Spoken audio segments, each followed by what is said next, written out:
Second Amendment, gun control. You've been on the NRA's board since '95, and this is a subject that you maybe feel more strongly about than any other. I believe that make your case. I believe that a person's moral compass can be determined by how he references free men the right to defend themselves. The Second Amendment is so obvious to me, it's insane that there's an argument. God gave, let's pretend there is no document. Let's pretend brave families didn't leave the tyrants and the slave drivers of Europe so that they could practice the religion of their choice, so that they could speak out without being murdered, that they could produce wool without the king's men coming and taking it from them every season of harvest. Let's pretend none of that happened. Let's just pretend this guy named Ted Nugent parachuted onto Earth and woke up one morning and saw these wonderful resources and had dreams of excellence and being the best that I could be. I don't need a document, and I don't need another man to explain to me that I have the right to defend my gift of life.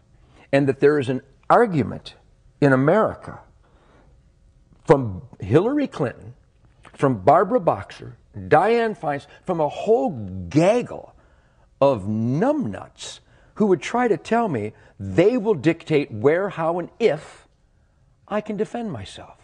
I find that preposterous. I find it unacceptable, and I will not accept it. I am a free man. Don't tread on me.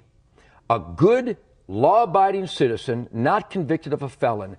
The Second Amendment of our Bill of Rights is my concealed weapons permit. Period. That's it. That's it. So no limitations of any kind that you can see? None. That's it. The limitation should be, instead of arresting people for molesting children 24 times, I would rather the dad walked into the room, found a person molesting that child, and blew his brains out. I would rather that the lady in Massachusetts last month who was taking her daughter to soccer, who was carjacked by a recidivistic maggot who'd been in the prison system all his life but was let out again because we feel sorry for him. Maybe he had a bad childhood. Instead of her being hijacked and murdered, I'd rather she just shot the bastard dead.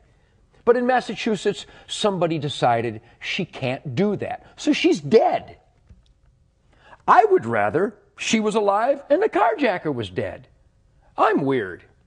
I would rather that the guy who beat this lady to within an inch of her life in Waco, on parole was he, phenomenal, and beat her to within an inch of her life in front of her grandchildren with a whiskey bottle. I would rather she fell to the ground, pulled out a .38, and shot him 6 times in the chest and killed him.